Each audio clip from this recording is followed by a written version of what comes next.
So in the late 90s, a wonderful thing happened. And what happened was we came out with a product called a switch. Switches are wonderful things.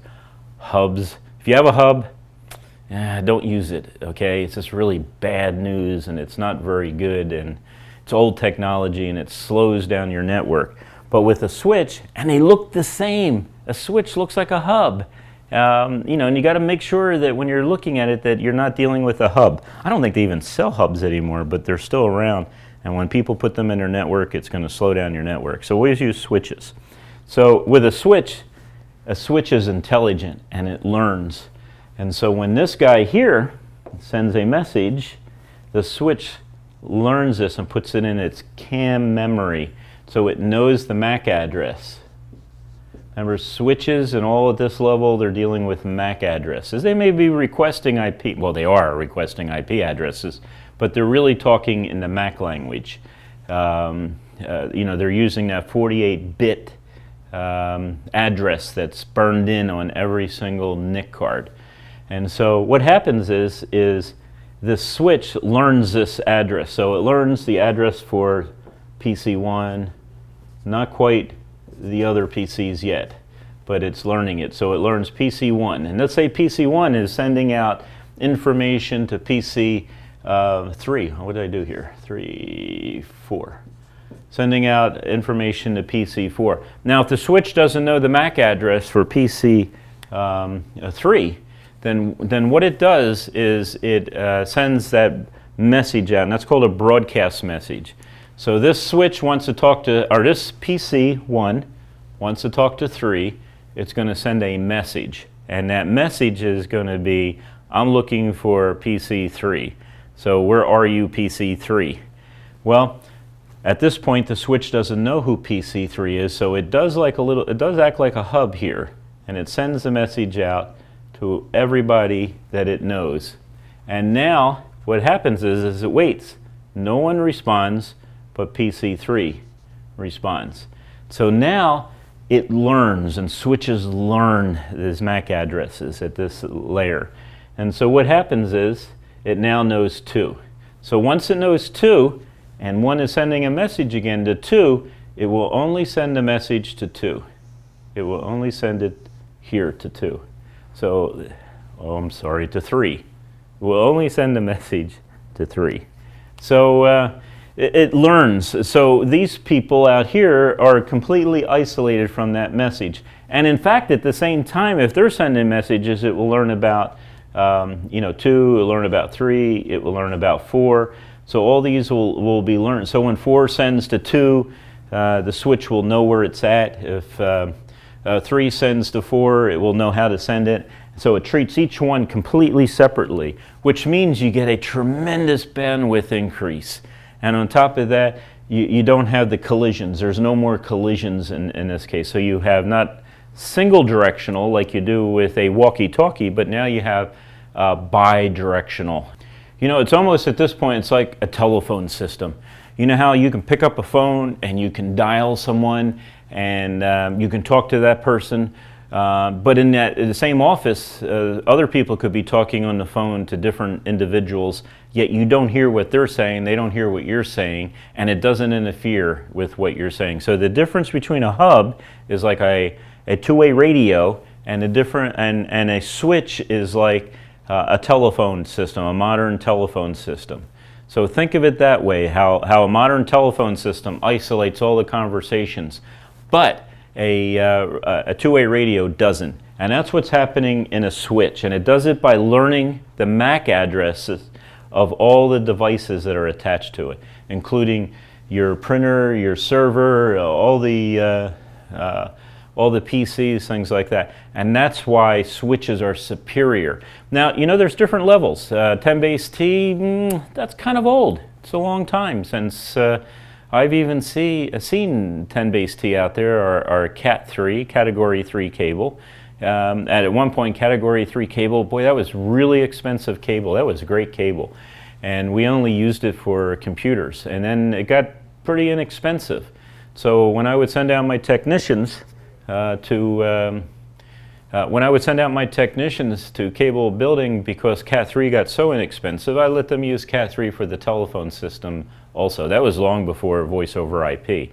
But as manufacturing got better and the technology got better, what happened is we went through other categories. We went to Category 5.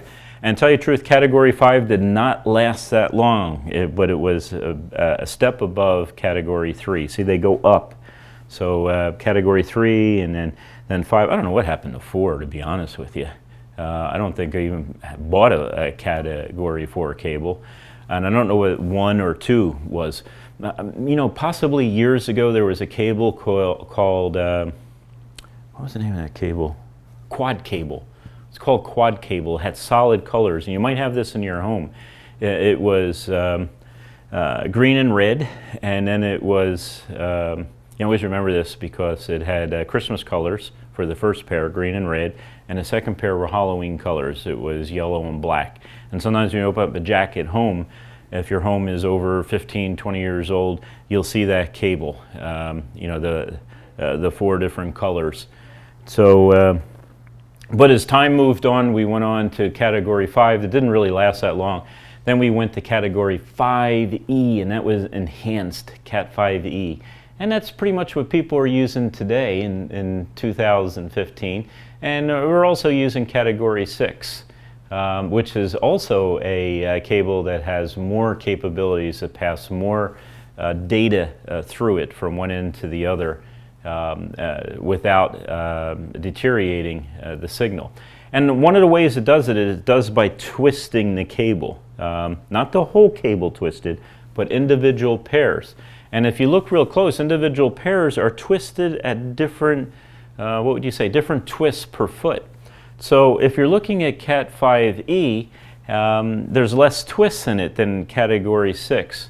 And so when you lift up Category 5e box of cable, it'll weigh, you know, what it normally weighs. I forget the pounds, you can weigh it yourself.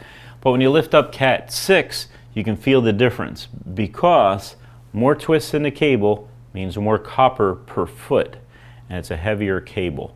So it's a heavier cable. But at the same time, you also went from 10 base T, remember Category 3, 10 base T.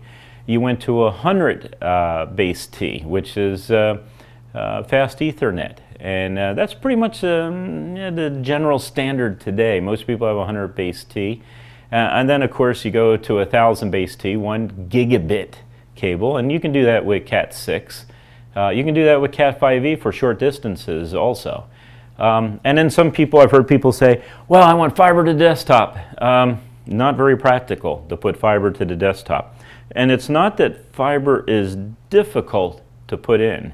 It's because it isn't. We've been doing fiber for years. It's not that difficult. You have the tools, the testing equipment, or anything else. It's not difficult at all. It's just very impractical. It just doesn't work that way. And to tell you the truth, 100 megs to the desktop this year, of course, if you're watching this 5 years from now, you might be laughing at me on this, is quite sufficient for just about anything you want to do. The bottleneck in most networks today, local area networks, LAN networks, is when they try to exit the LAN and go on to the internet. And usually their internet connection is a lot slower than their average connection from the switch to the PC. But at the same time, they're getting better and better, and we have Cat 7 coming out.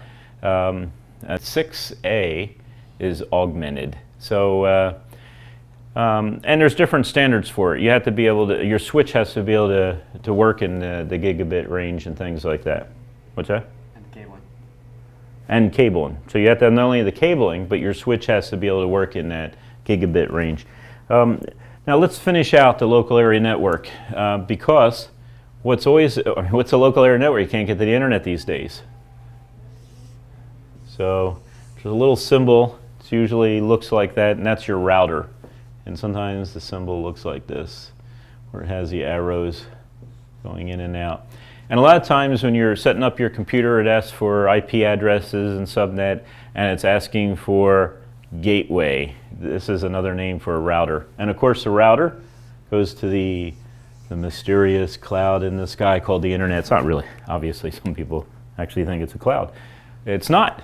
It's just another bunch of routers and switches and websites that are attached to them. But it's called the cloud, so it's easier to say cloud. So this is how the whole system fits together, and at the switch level, and up to this part of the router, it uses MAC addresses, and it uses what's called layer 2 addresses. And then the router deals with IP addresses. And that doesn't mean these guys out here don't have IP addresses. They sure do. And it's used in the system, but the switch is interested in MAC addresses. The router is interested in IP addresses. You know, where you're going to have your bottleneck most likely is going to be that connection here from your router to the cloud. And but a lot of times people say, well, my computer seems so slow and everything else. That just might be your computer.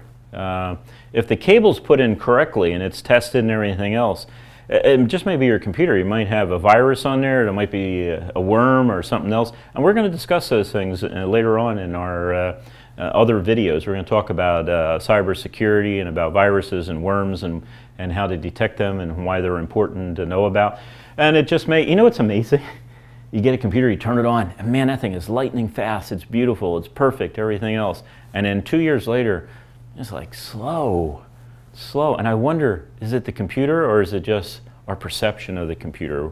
We're so used to things getting faster, and also cheaper. It's getting to the point to where you replace laptops every 3 to 4 years and desktops.